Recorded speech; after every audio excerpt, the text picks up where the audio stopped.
Hi guys, White Witch 110 here. This is Britannia Conservation Area in Ottawa, also known as Mud Lake.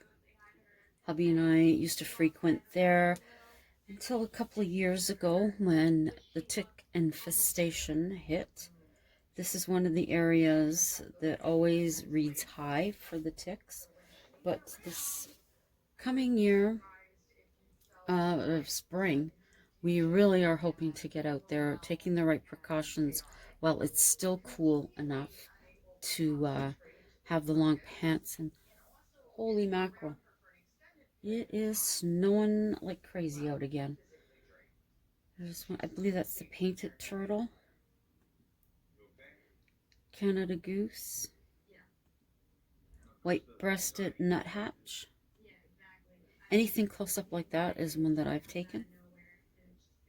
The bird photos are usually all hubbies. Right there's the night heron. You can't see him too. Cardinal. That was probably taken before we went in there. There he is. There he is. And that's the barred owl. Could hardly see it. Hubby got some really good shots with his camera. That is... Oh, see what he's going for? Now these guys, I always get mixed up, so I have to refer to my book, because I don't want to get them mixed up. Okay, this one is the hairy woodpecker. They have a longer bill than the downy. The downy's is shorter. That would be the male because of that. Just a cutie pie. Now this is the pileated. It was getting its nest ready. They are huge. Huge. That's the great blue heron off in the distance. There's the turtle again. I'm not sure which one that is. There's the nuthatch. I wouldn't get too close to that. There he is. They're very light when they land on your hand. Very light. And there's some more of the owl. There's the night heron. And there's a wood duck. Back to that guy again. There was one time we seen all three herons in one day there. That was just mint.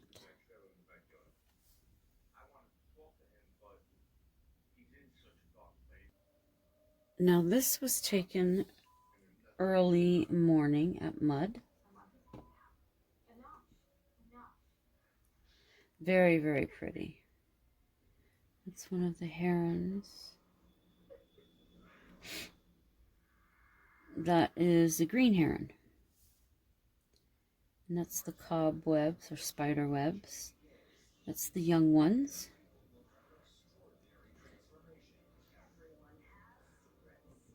You just have to hit it at the right time to get the good pictures. Sometimes you're lucky, and sometimes you can go there and see nothing. I love these ones. These were taken through the tree with the sunlight behind. He's scratching himself.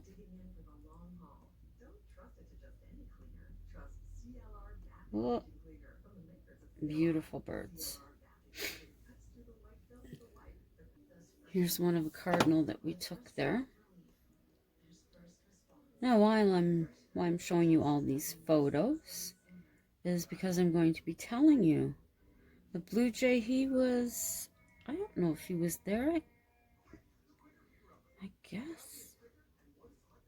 Out of focus. That bird, I have such problems getting pictures of him. So here's a nice photo of Mud Lake. Wow, I can hardly see. Oh my goodness, I have to take you to see this. Look at that. It is crazy. Again.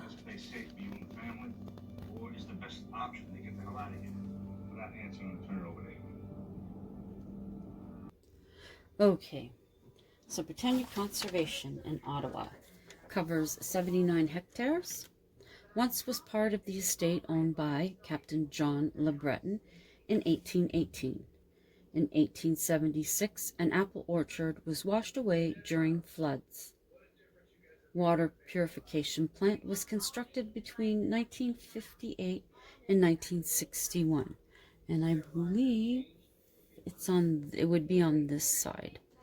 You can't see it in this photo. Mud Lake is one of the prime areas in eastern Canada to observe migrating birds. The area is open year-round. Dogs and bikes are not allowed within the conservation area. 250 bird species can be found at Mud Lake.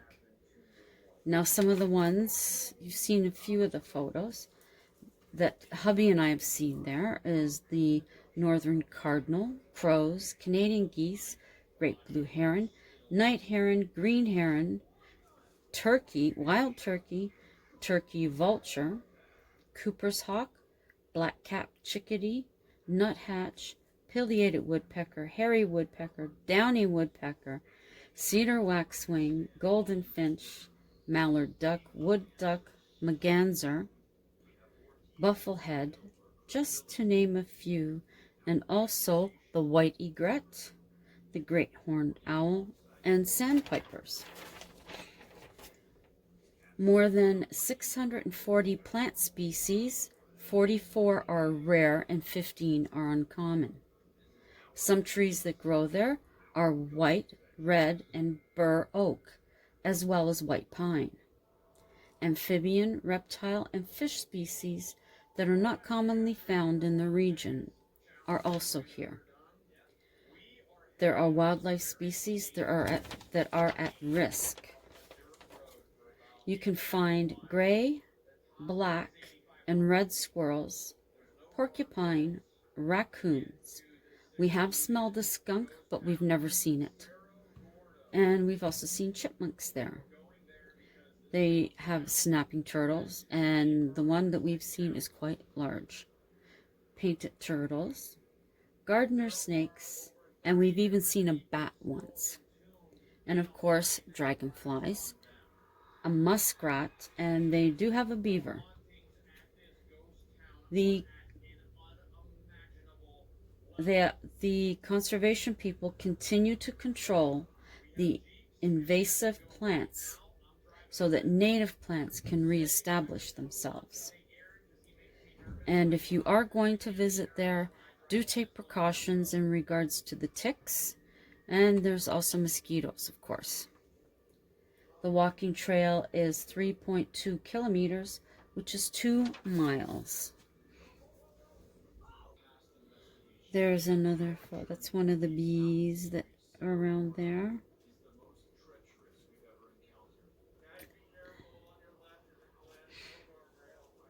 Some of the flowers, the fungi. They don't have any trilliums in this area. That's one of the nests.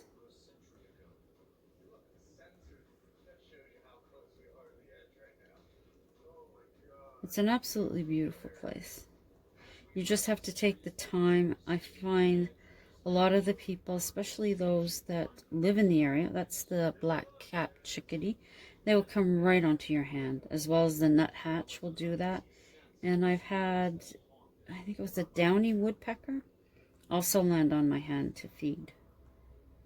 That wasn't expected, and they have just a little bit of weight to them. I wasn't expecting it, that's for sure. And those are the apartment buildings across the parkway from the conservation area. So it can be kind of strange. You're there enjoying all of this, And then you hear the fire trucks. That is the great heron, great blue heron. These pictures always crack us up. It's like they see us.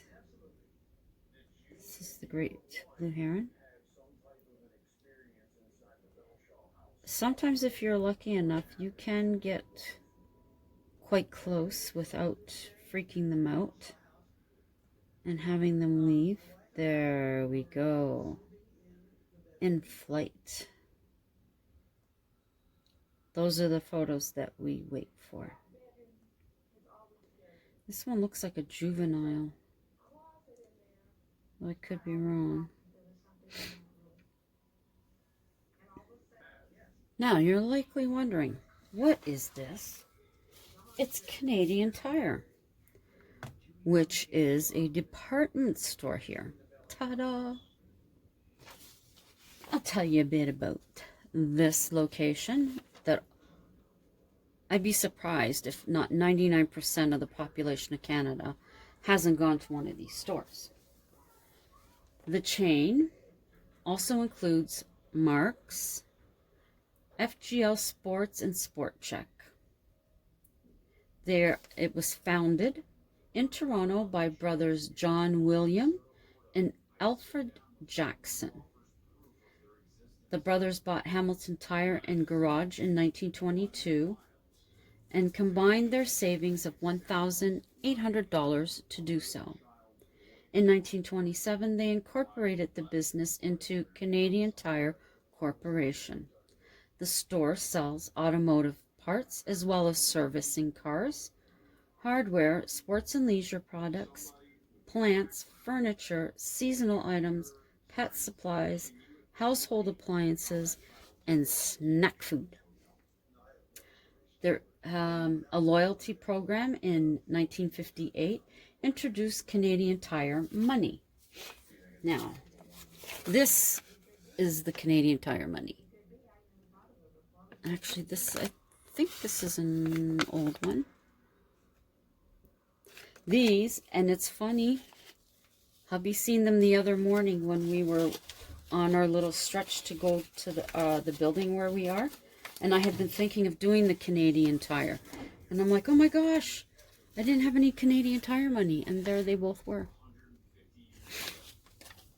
These now, they have bins at the front of the store. And you put those in and it goes towards helping underprivileged kids get into sports.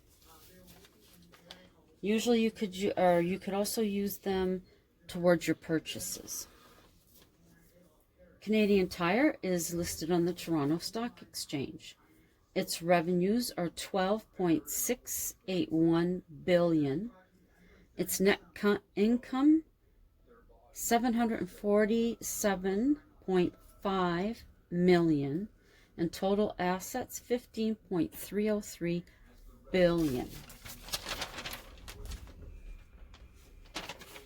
In 1928, the first Canadian Tire catalog with prices and roadmaps was made available. In 1934, the first associate store was opened in Hamilton, Ontario. There was no contract, just a handshake.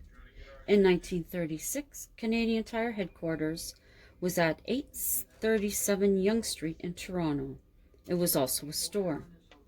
In 1944, 100,000 shares were sold publicly. In 1946, employee stock plan was implemented. This was a way to encourage loyalty. November 1956, J.W. unexpectedly passed away of a vitamin B12 deficiency. John bequeathed his shares to 23 charities. In 1956, there were 150 stores in Ontario. In 1958, the first Canadian Tire gas bar opened. Canadian Tire Money was a discount for customers. Price wars began. In 1960, large oil companies stopped supplying to all Canadian Tires gas bars. Instead, they bought from the Soviet Union. June 1961, there were 31 locations. In 1980, there were 327 stores. 2003, the Canadian Tire Bank was established. In 2011, Canadian Tire purchased Forenzi Group. And in 2013, Pro Hockey Life Sporting Goods Incorporated became a part. 2014, 20% of Canadian Tire Bank was sold to Scotiabank. And as of 2018, Canadian Tire employs 12,735 full-time employees and 17,951 part-time. That's a lot of people. And one of their stores is down the street from us, but as I had said in one of my other vlogs, we are getting a new store, which will be huge. Now I'll tell you about the American crow. This is a photo that I took a few years ago. It is 43 to 53 centimeters in length. They nest in coffers, trees, utility poles, and high on building ledges. The nest is made of sticks and is lined with fur and soft plant material. 4 to 6 brown-grayish, blotched to gray-green or blue-green eggs are laid. The eggs hatch in 18 days. Crows will eat small vertebrates, other bird eggs, other birds' nestlings, berries, seeds, invertebrates, and human food waste. You will find them just about anywhere year-round in our area. Up to 90,000 crows may roost together. Now, when we worked at D&D, there was a small forested area across from the building, and the crows would come at night. It's the first time I had ever seen it. I was thoroughly flabbergasted, amazed at it. And then going there early in the morning, it was something else to see them all waking up. It was like the trees were alive and then all taking off to wherever they were going to go. Where we are now, we see them go over the building in the evenings to go home to roost.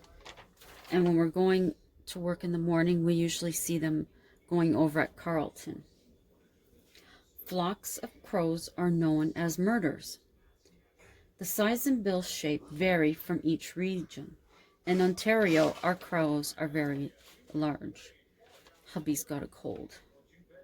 They are inquisitive birds, and they are the teenagers of birds. When bored, they seem to pester, in our area, the red-tailed hawk.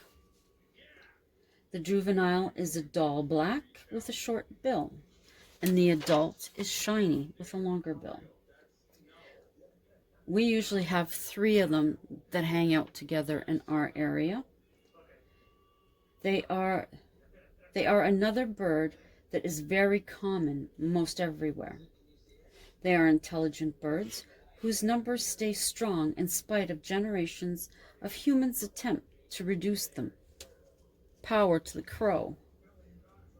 They can adapt to pretty much any habitat. The crow has imitated cats. And now I have heard this. Where I used to live, it was sitting on top of the garage and it was making a sound like a cat. And crows can live up to 15 years. Now, the next installment of The Barn. This is talking about Benjamin. Slowly he takes hold of her arm, then gently guides her toward the opening. Another clatter is heard behind them. Quickly turning, they see the same bucket, only a couple of feet from them. Moving as fast as they could, moments later, they were at Benjamin's car. What had been with them? Back in the safety of their home, they rethink the explorer. Did I already? Okay. No, I'm thinking I've already read this, but no. Okay, back in the they rethink the explorer. Could someone, a homeless person, have been in the shadows? Maybe it was teenagers having a laugh at their expense. Within the barn, something was pacing. The barn is full of animals and chores are being done. Among all this busyness, something is pacing. Dust and hay fall between the hayloft boards to the floor below. There is nothing visible, but there are footsteps. They are clear, and the debris speaks for itself. With nothing to go on but curiosity, Cora and Ben are determined to return the following day. They both want a closer look. Early the next morning, they are back at the barn. Ben enters first. Cora close behind. She speaks out to the entity. We mean no harm. The bucket is still in its place.